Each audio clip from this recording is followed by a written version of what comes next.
Présentée il y a un an comme une entreprise de grande importance pour le développement économique du Québec, Nemaska Lithium s'est placée à l'abri de ses créanciers le 23 décembre. Québec a injecté 130 millions de dollars dans cette aventure, dont 80 millions en capital action, un investissement qui ne vaut plus que 13 millions aujourd'hui. Avec nous, Michel Nadeau, expert en finance et en gouvernance. Michel Nadeau, bonsoir. Bonsoir.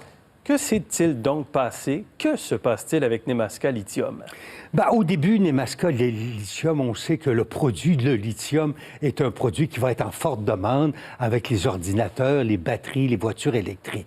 Donc, on a mis en place l'exploitation de gisements, le deuxième ou troisième plus gros gisement au monde de lithium. Actuellement, le lithium vient d'Amérique du Sud. Alors là, on a mis au Québec la mine Wabouchi qui va vraiment produire une forte teneur de bon volume. Alors donc, tout allait bien. L'an passé, lors de l'Assemblée annuelle de 2018, en 18 décembre 2018, les échéances sont rencontrées. Le président Guy Bourassa dit « Ça va très bien, je suis fier d'où nous sommes rendus. » 18 décembre. Et là, le titre valait alors 60 cents. Il y avait eu une baisse parce que Morgan Stanley avait publié des rapports un peu négatifs sur la surcapacité de la production de lithium. Mais toujours était l'usine à Shawinigan et la mine à 300 km au nord de Chibougamau, tout était parfait. 18 décembre. 13 février, 58 jours après, on nous annonce dans un communiqué qu'il manque 375 millions. Et là, évidemment, c'est le début de la descente aux enfers. Le titre aujourd'hui vaut 16 cents. Mais il y a beaucoup de gens, lors de l'Assemblée annuelle en décembre 2018, qui étaient convaincus, rassurés par le président que tout allait bien, etc. Là, on se dit, on nous informe que le projet qui devait coûter 1,1 milliard en coûtera 1,5 milliard qui manque 375 millions. Et là, tout au long de 2019, on a essayé de trouver du financement. On a intéressé des gens qui ont regardé ça. Mais évidemment, les vautours veulent avoir le truc pour pas cher. Il y a 400-500 millions qui ont été investis. Et là, ce que les investisseurs disent, effacez tout ça. Donc, mauvaise planification, mauvaise évaluation? Oui, c'est ça, mauvaise. Évidemment, dans la mise en valeur d'un gîte minier, il y a 3 risques. La teneur, les coûts de construction et ensuite le cours du marché. Le cours du marché, ça, on verra, mais la demande en lithium semble assez ferme. Mais la teneur du gîte au Québec est bonne. Ce qui a manqué, c'est les coûts de construction. Les coûts de construction, on a sous-évalué d'environ 400 millions le coût de mise en place de la mine et de l'usine à Shawinigan. Donc, on efface tout ça, dites-vous. L'entreprise se place sous la protection des tribunaux le 23 décembre dernier. Ça veut donc dire quoi, par exemple, pour l'investissement du gouvernement du Québec? C'est que probablement tout ça va être perdu. Il y a 400 millions qui ont été investis, l'argent du gouvernement du Québec, les petits investisseurs, le titre a monté à 2 $2,50 tout ça devrait être radié. Le petit investisseur qui nous regarde ce soir, puis il y en a beaucoup qui nous écoutent, puis qui nous regardent, puis qui nous écrivent en ce moment, ils vont tout perdre? Il y a de fortes chances qu'ils perdent tout. Ils vont peut-être se ramasser. Le titre vaut 16 cents et demi actuellement à la clôture aujourd'hui. Je crois que le 6 février, il va être radié de la cote à la Bourse de Toronto. Or là, évidemment, ça va être transigé au marché hors cote. Quels sont leurs recours?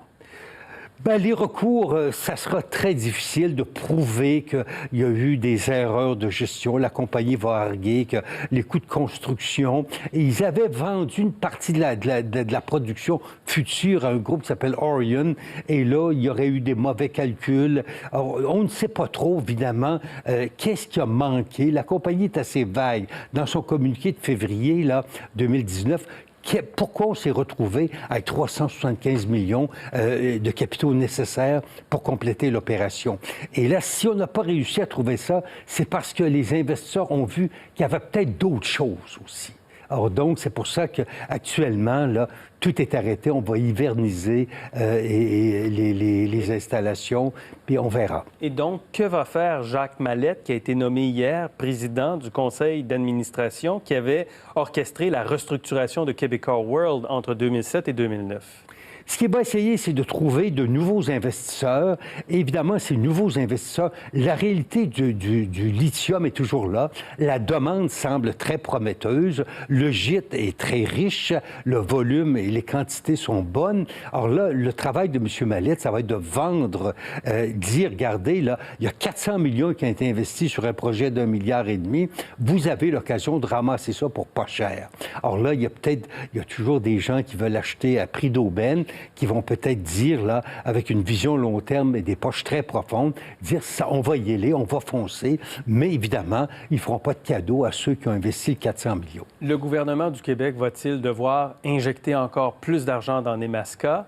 Parce que je crois comprendre que le gouvernement du Québec veut que Nemaska réussisse. Oui, le gouvernement du Québec veut Nemaska. Évidemment, tout dépend de qui sera l'investisseur. Alors, il y a peut-être des grandes firmes d'investissement minières, des grands groupes miniers qui vont vous dire on préfère y aller tout seul, on ne veut pas d'intervention du gouvernement. Mais ce qui arrive souvent dans des cas comme ça, les chasseurs d'aubaine, ce sont de petites entreprises qui vont essayer de financer, de faire financer le projet par Investissement Québec, par le gouvernement du Québec, par d'autres leviers économiques québécois. Et vous pensez qu'elle va survivre, l'entreprise Nemaska Lithium? Je pense que la demande pour le lithium justifie.